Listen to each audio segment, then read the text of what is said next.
Boa noite, pessoal. Estamos aqui para mais uma aula de Direito Ambiental, né, no dia 15 de abril de 2020, às 20h35, né, dando prosseguimento ao nosso curso de Direito Ambiental da FANESE, do primeiro semestre de 2020, sendo que hoje, após termos discutido a Lei da Política Nacional do Meio Ambiente e os conceitos de poluição lá presentes no artigo 3º da referida lei, tratamos também dos tratados internacionais, que são os protocolos de Montreal e de Estocolmo, em relação ao buraco na camada de ozônio e aos poluentes orgânicos persistentes.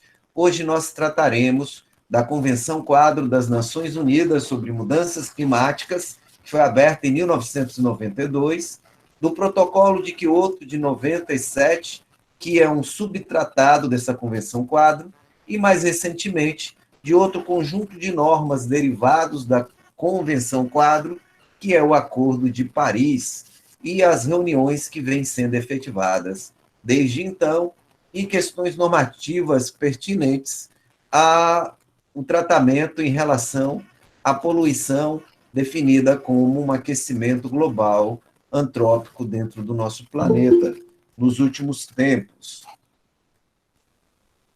Então, vamos dar início à aula.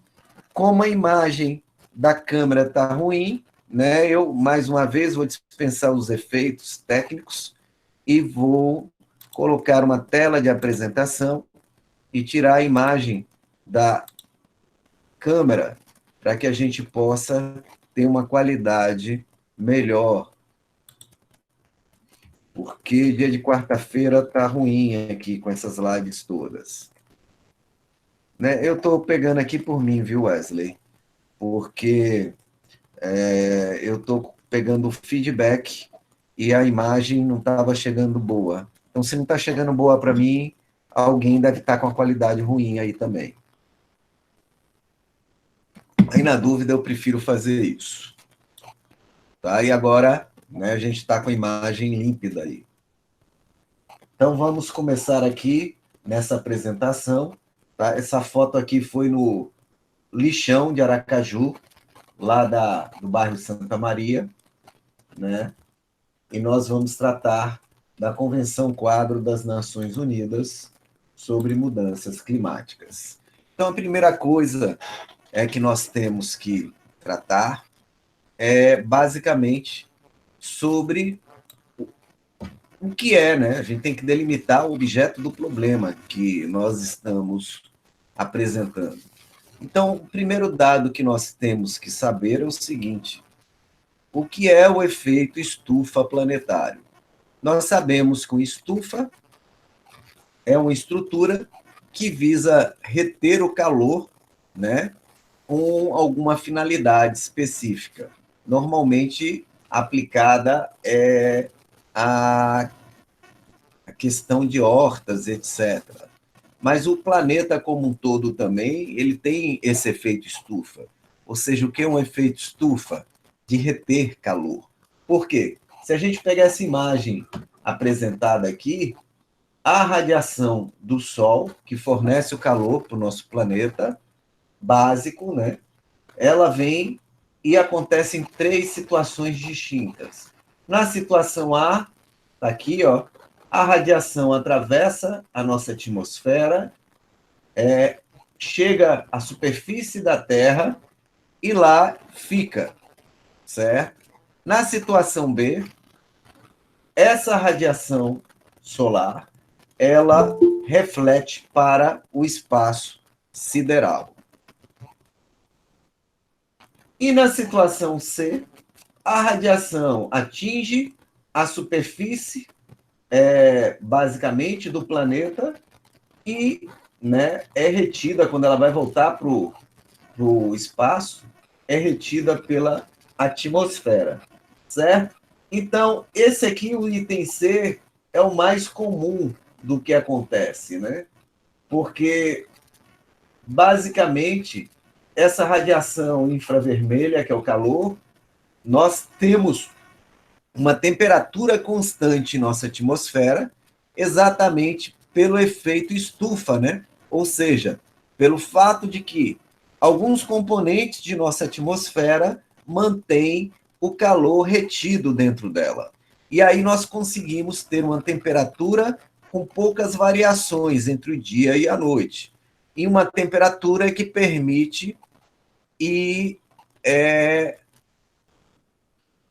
esse efeito estufa no nosso planeta ele é indispensável para a nossa sobrevivência. Por quê? Porque se não existisse atmosfera, né, durante o dia, com a incidência da radiação solar, né, que é filtrada, de certa forma, pela atmosfera, as temperaturas aqui ficariam tão altas no nosso planeta que seria difícil alguém sobreviver. E se conseguisse sobreviver, na verdade, quando anoitecesse, a temperatura ia cair para frios congelantes. Então, ou você se queimaria durante o dia, ou você seria congelado durante a noite. Então, a atmosfera e o efeito estufa planetário e, né, de reter calor, de filtrar os raios solares, etc., eles são indispensáveis para a nossa sobrevivência. Até aqui não há nada errado, pelo contrário, só estamos vivos por causa do efeito estufa. Spray só é ruim para a atmosfera se ele for à base de CFC e derivados, que aí destruiria as moléculas lá das camadas de ozônio. Mas se você pegar os sprays de hoje e olhar, você vai ver que eles citam expressamente que eles não usam substâncias que destroem a camada de ozônio. E se bobear, ainda citam o protocolo de Montreal. Então, a aulinha da aula passada pode ser até vista na prática em relação a isso. Né? Pegue o spray lá que você tem e você vai ver que ele deixa claro que ele está atendendo ao protocolo de Montreal. Ou, se não deixar claro, ele pelo menos vai dizer que ele não tem CFC, que é a substância que destrói as moléculas de ozônio. Né? Enfim. Então, isso aí é o que temos. Ótimo, Willy. Isso aí é o que temos em relação ao efeito estufa. Então, uma coisa que tem que ficar clara para todo mundo antes da gente começar. Efeito estufa é um fenômeno que é indispensável para a nossa vida, certo? Então, isso não é problema. Efeito estufa não é poluição. Qual é o nosso problema? O nosso problema é que há uma informação de que está havendo um aquecimento global atípico nas últimas décadas. Né? E o que acontece? Em função disso, a temperatura do planeta estaria crescendo de forma normal em função do aumento desse efeito estufa. Então, a camada que retém o calor do Sol na superfície estaria ficando mais densa, em função de gases de efeito estufa que estariam indo para a atmosfera. Mas antes da gente falar que é gás de efeito estufa, baseado exatamente no site da NASA, do governo americano, eu peguei essas informações aqui, né? Quais são as 3 causas que poderiam ser responsáveis pelo aquecimento global atípico que nós estamos enfrentando? Então, a NASA elenca lá que a primeira causa poderia ser o aumento da atividade solar. E a própria NASA, analisando a situação, explica que o Sol tem períodos, né, em que ele emite mais radiação, menos radiação, tem mais atividade, menos atividade. E a própria NASA, né, informou que naquela década, foi a década passada que ela fez essa pesquisa, embora a temperatura do planeta estivesse subindo de forma atípica, o Sol estava no seu estágio de menor atividade solar, por incrível que pareça. Então, descartou essa causa como causa do aquecimento solar que nós estamos enfrentando hoje, o aquecimento global. A segunda causa que pode gerar isto, né, é o grau de reflexão da energia solar na superfície terrestre. Ou seja, quanto menos radiação solar é refletida na superfície terrestre e enviada para a atmosfera, mas nós vamos ter aí, digamos assim, uma ineficácia desse efeito estufa. Então, o que acontece? Isso aqui se observou que, infelizmente, a nossa criosfera, que é a camada que nós temos fria do planeta, ela está diminuindo, né? Um efeito em cascata. Por que a camada fina do planeta está diminuindo? Ela está diminuindo exatamente porque, com o aquecimento, a gente perde gelo. E a gente perdendo gelo, né, o raio solar que batia na superfície do gelo e voltava para o espaço, ele está sendo absorvido pela Terra agora. Então, perceba que é um efeito em cascata. Então, pergunta aqui, né? Desculpem, eu estava aqui empolgado, não vi as perguntas. Milena, já respondi. Driele, podemos reclamar do calor porque jogamos lixo no chão, porque poluímos, né? Que não podemos reclamar porque jogamos, né? O que acontece? Lixo gera gás metano. E a gente vai ver mais à frente que gás metano é um gás que, na verdade, acaba contribuindo para aumentar o efeito estufa no planeta. E, com isso, aumenta o aquecimento da superfície da Terra. Então, se, obviamente, a pergunta não é besta, Adriele, se a gente polui jogando lixo, a gente está contribuindo para o aumento do aquecimento global. Sim.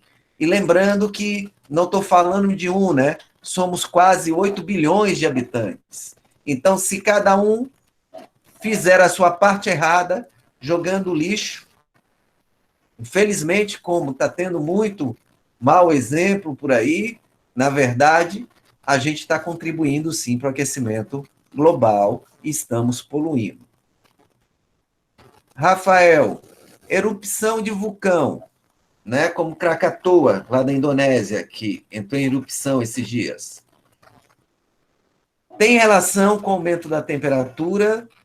Tem, Rafael, porque, na verdade, aquelas nuvens de poeira, elas vão temporariamente reter o calor, né? Mas, na verdade, o que se diz é que quando há uma erupção de grande tamanho, há uma cobertura muito grande de particulados na atmosfera e acontece o contrário. Em vez de aquecer, esfria. Então, um dos cenários, né?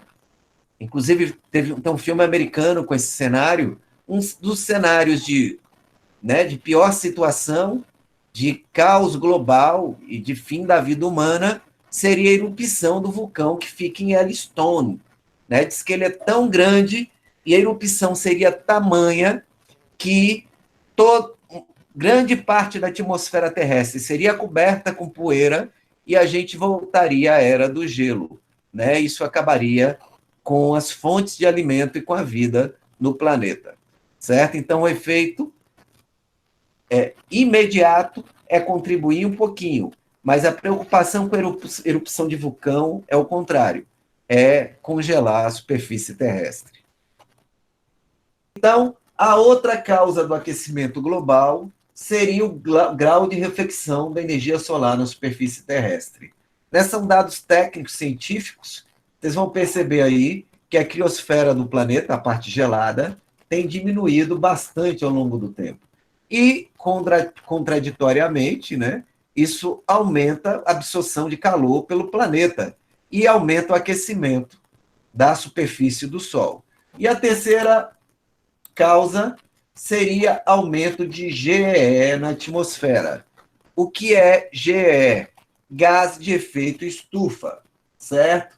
Gás de efeito estufa são os gases que estão na atmosfera que retêm o calor, né? Que o calor, como eu disse, do Sol, a radiação solar, ela bate na superfície terrestre, parte dela, e é retida pela atmosfera.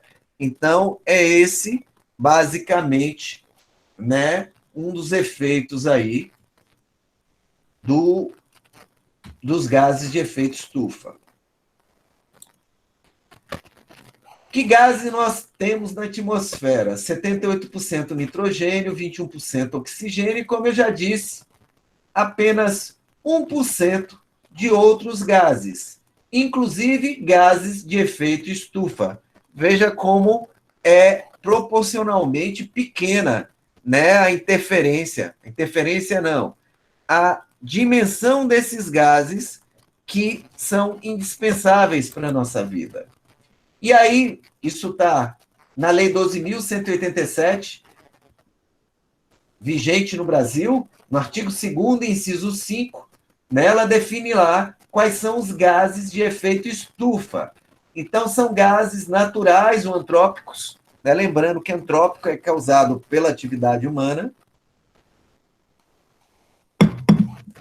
que absorvem, né, a radiação infravermelha. Então, desses gases aqui, o natural é vapor d'água. Pelo ciclo da água, sempre, né, a água ela evapora e vai para a atmosfera. Então, o vapor de água, que é natural nesse ciclo, é o gás de efeito estufa mais abundante. No entanto, nesse a gente não interfere, porque ele já existe, sempre existiu, né? E mantém esses ciclos de aquecimento, resfriamento do globo terrestre há milênios, milhões de anos. O que nos interessa são os outros gases. Então, o gás mais abundante de efeito estufa, de 2 a 7, que é antrópico, causado pela atividade humana, é o dióxido de carbono, CO2, né? E aí, veja, ó, o CO2 corresponde a 82% dos gases antrópicos de efeito estufa, né, que em inglês é Emissions of Greenhouse Gas, greenhouse e efeito estufa. Né?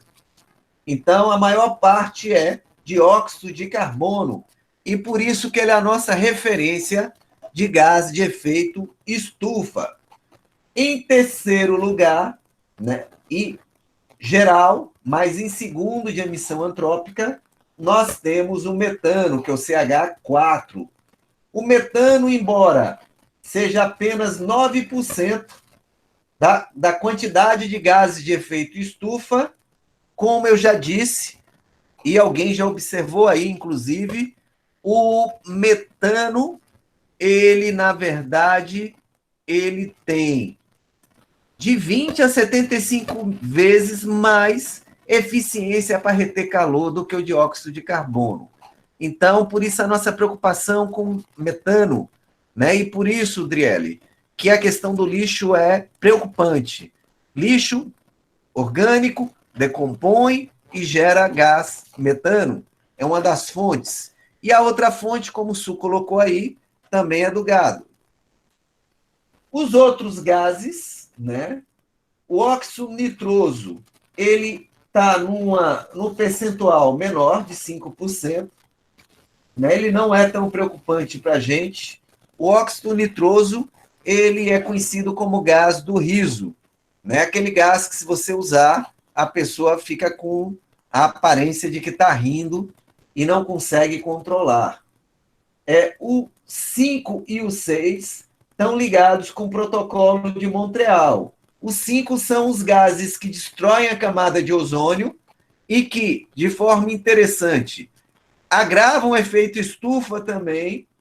E o 6 é o próprio ozônio, né, que nós não podemos destruir, porque, embora ele contribua para o efeito estufa, ele é indispensável para filtrar os raios ultravioletas. Ok, Renata? Ok, Tiago? E, finalmente, a gente tem esse gás, que tem bem pouquinho na atmosfera. É o hexafluoreto de enxofre. Alguém já ouviu falar nesse gás?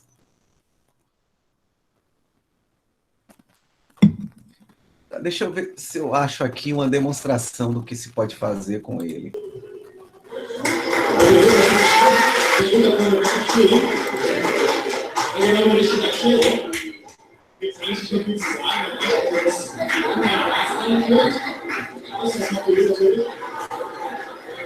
O barco tá. O barco ali estava flutuando no espaço, vocês perceberam? O gás, o hexafluoreto de enxofre é tão pesado que ele é mais denso do que aquela folha de papel alumínio.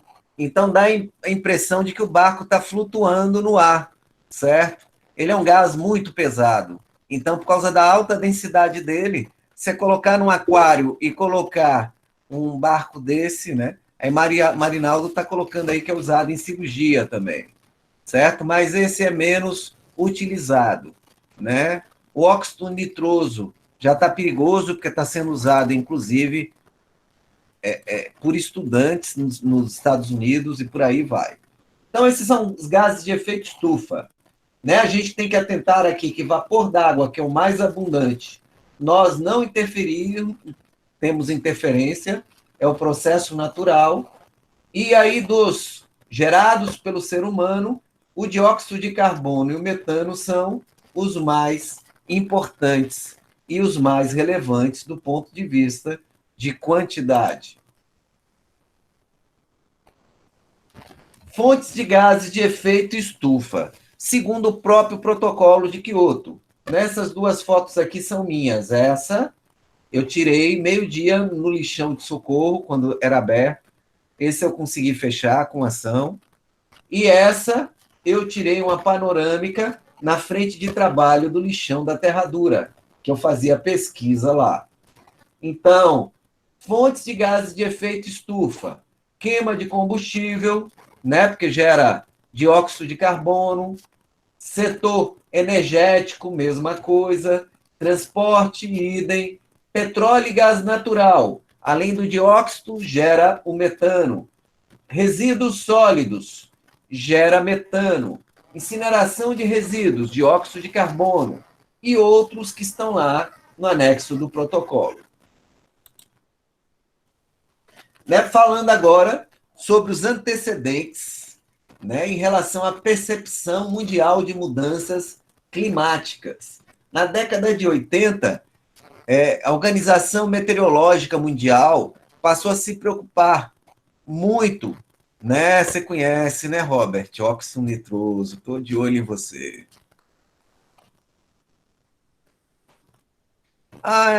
Tem razão, é ele que usa, né, o nitro.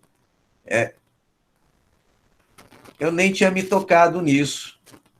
Eu pensei mais que ele era usado para essa questão do riso, mas eu não tinha me tocado que ele é que dá aquela turbinada naqueles carros lá. Isso, Marinaldo, porque eu vou explicar mais na frente. O lixão da Terra Dura ele foi aberto, começou a receber resíduos em 1985. Embora com ação do Ministério Público Estadual e Federal foi fechado em 2013 e 2012,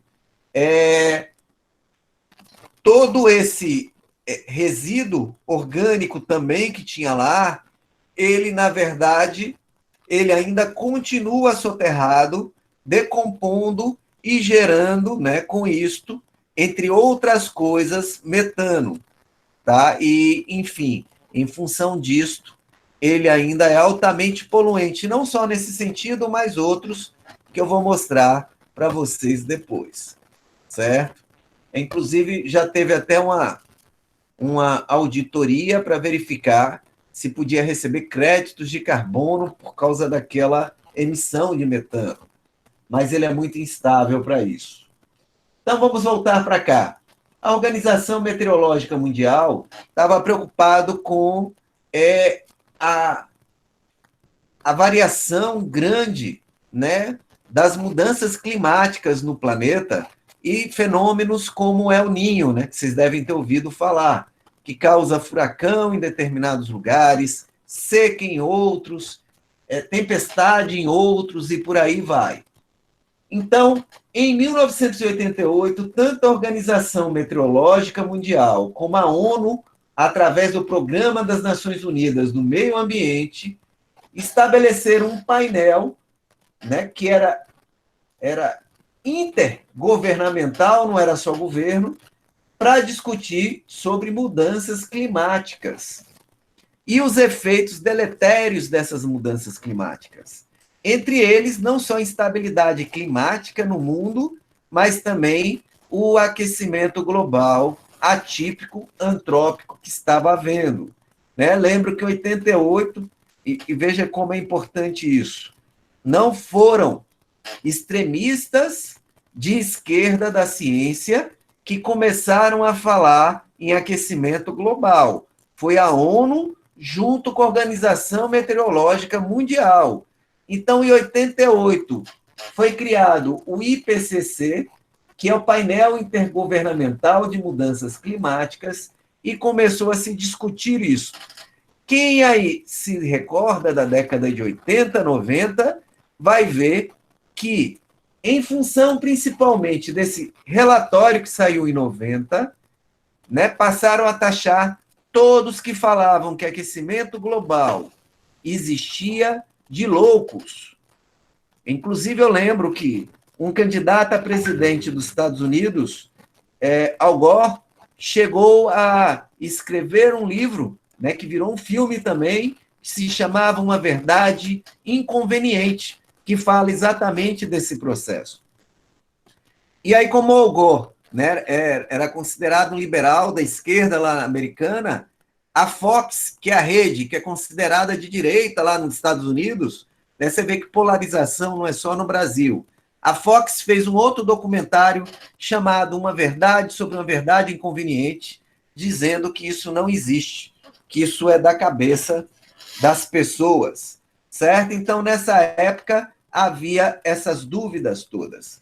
E é interessante que esses dados que eu apresentei para vocês da NASA, eles, né, embora de 10 anos, até hoje a NASA ainda mantém a conclusão de que existe o aquecimento global e que se a gente não adotar medidas urgentes, nós vamos ter um aumento de temperatura de mais de 3 graus até o final do século, e isso vai causar efeitos gravíssimos, que a gente vai ver mais na frente, certo? E aí, qual foi a polêmica do primeiro relatório do IPCC?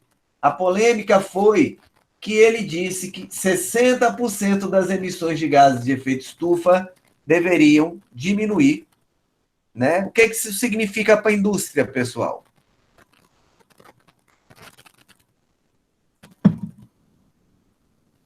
E para a economia, né? Isso significa redução de lucro e significa para a economia recessão a curto prazo, certo? Então, na verdade, não é nem custo. A priori é redução de lucro mesmo. O custo é a longo prazo, porque você vai ter que investir em medidas para diminuir a emissão de GE. Mas, em 1990, eu lembro que a tecnologia não dava soluções rápidas para isso. Então, a priori, significava recessão, né? E aí você tem uma reação do sistema econômico contra esse tipo de tese, como meio de defesa, né? Como a gente está tendo agora, né? Você perceba, e repito, a gente entende a situação econômica, mas nós vamos sair da situação de isolamento, de distanciamento social, não é porque o problema acabou. Nós vamos sair porque está afetando a economia, certo? E quando começar a afetar a saúde de novo, caso concreto, aí volta. Então, esse foi o primeiro informe do IPCC em 90. Em 92, né, a ONU aproveitou a Eco 92, que estava acontecendo no Rio de Janeiro, e abriu a assinatura mundial de uma convenção para que os países discutissem sobre mudanças climáticas e aquecimento global. Qual foi o nome da convenção que foi aberta pela ONU? Né? A convenção se chama uma convenção quadro, eu já explico porque é quadro, das Nações Unidas, porque é dela, sobre mudança do clima. Né? Por isso que essa sigla estranha, Convenção Quadro das Nações Unidas sobre mudanças climáticas, certo? Primeiro, porque é abertura. Porque a convenção, para ela ter validade internacional, ela tem que ter, né, adesão de uma quantidade mínima de estados partes, de países. E aí abre-se a convenção para que os países assinem. Como a questão do aquecimento global já era polêmica nessa época, embora tenha sido aberta em 92, só conseguiu uma adesão relevante até 94. Então, ficou aberta de 92 a 94, e aí entrou em vigor. Né? Segunda coisa, por que uma convenção quadro? Qual foi a estratégia que a ONU utilizou? Se a ONU dissesse, olha, a gente vai fazer uma convenção que vai estabelecer regras para que os países diminuam a emissão de gases de efeito estufa por causa do aquecimento global. Bom, o que aconteceria? O que está acontecendo hoje, inclusive. Possivelmente não entrariam os países industrializados que mais contribuem para o aquecimento global. Né? Hoje, nós temos aí os Estados Unidos, a China, que não fazem parte disto e que contribuem imensamente com a emissão de gases de efeito estufa. Né? Aqui entrou os Estados Unidos. Os Estados Unidos fazem parte dessa convenção. Então, qual foi a estratégia da ONU, né, para tentar vencer essa primeira polêmica na época? A estratégia foi: essa convenção não criou obrigação para ninguém. Era só para chamar para a mesa para discutir sobre o problema. Então, quem era a favor ou contra assinou exatamente para poder debater, inclusive os Estados Unidos. E qual era o propósito dessa convenção quadro? Todo ano, pelo menos, haveria uma reunião, né, que é como se fosse um condomínio, uma assembleia ordinária desse condomínio, que se chamaria a reunião da COP. Né? COP é Conferência de Partes. E a Conferência de Partes seria o órgão supremo da convenção, né? Como é a Assembleia de Condomínio. Então, a Conferência de Partes é uma reunião, né, que tem que ter, teoricamente, pelo menos uma por ano, para se discutir medidas concretas para se resolver o problema. Então, olha que interessante.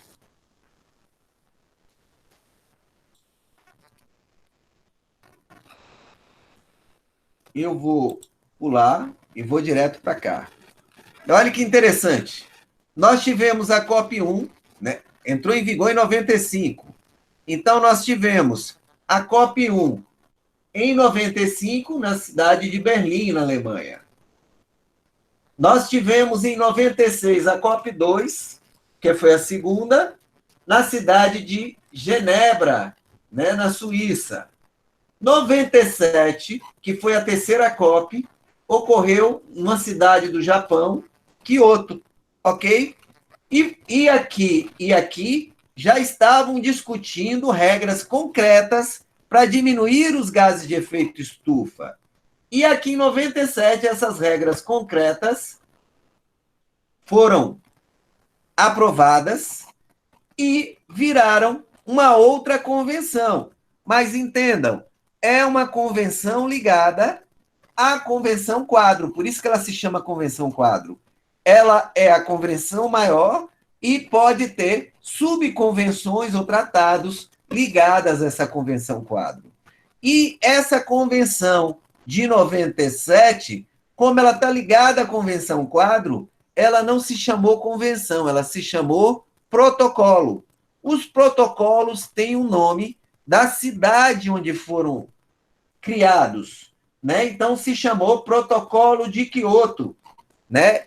E nós conhecemos mais essa história quando se fala em Protocolo de Quioto, Acordo de Paris, do que quando se fala Convenção Quadro das Nações Unidas de Mudanças Climáticas.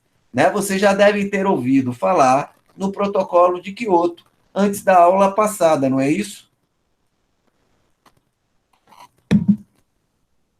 Tá? E aí, veja, né? Nós tivemos COP 4, 5, 6, 7, 8, 9, 10, 11, 12, 13, 14, 15, 16, 17, 18, e aí aqui já começou a se preocupar, porque o protocolo de Kyoto era para ter produzido efeito de 2008 a 2012, e a segunda fase de 2012 a 2020. Então aqui já começou a se preocupar com a inefetividade do protocolo de Kyoto, né? E aí vai e vai as outras COPs. O acordo que surgiu, já pensando, né, como o protocolo de Quioto não foi bem sucedido, se criou um novo conjunto de regras, essas em que os próprios estados diriam quais seriam seus compromissos, então regras menos rigorosas, mas que quando os estados se comprometessem, eles teriam que cumprir, e que em vez de se chamar protocolo ou tratado, se chamou acordo, mas que é um subtratado também da Convenção Quadro, né? E esse acordo aconteceu em Paris em 2015. Por isso que se chama Acordo de Paris.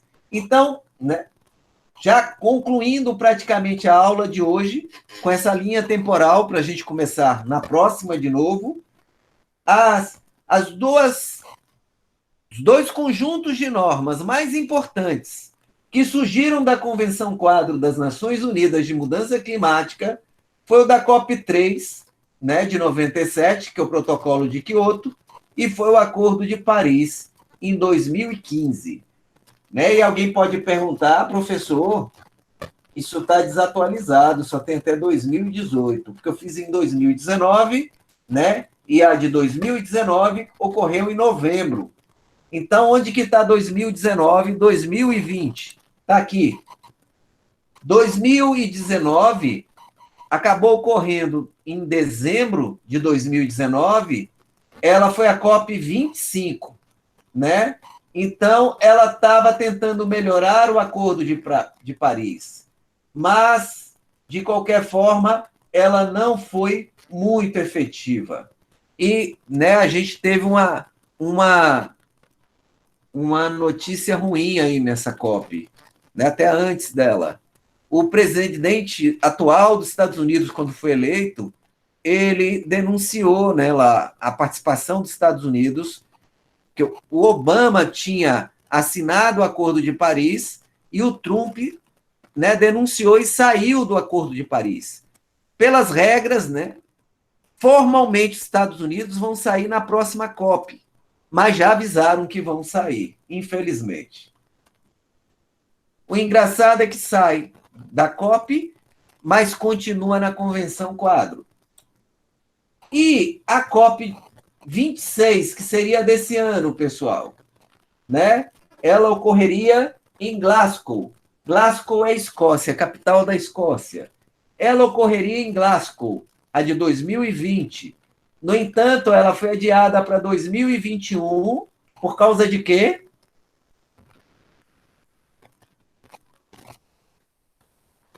E alguém sabe por quê, né? O motivo específico que a COP26 foi adiada foi criada uma mega estrutura para essa COP26. E o que acontece? A Escócia está usando essa estrutura como hospital de campanha. Eles saturaram a quantidade de vagas dos hospitais e, como está morrendo gente lá, eles estão criando vagas de UTI para Covid, certo? Então, a pandemia está pegando braba lá.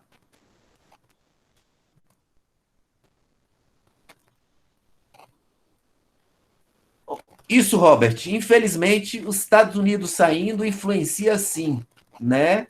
Mas, por enquanto, isso não aconteceu, mas influencia sim, tá? Porque é como se uma pessoa que contribui em grande parte para a poluição não quer ajudar e os outros também não querem pagar por essa pessoa.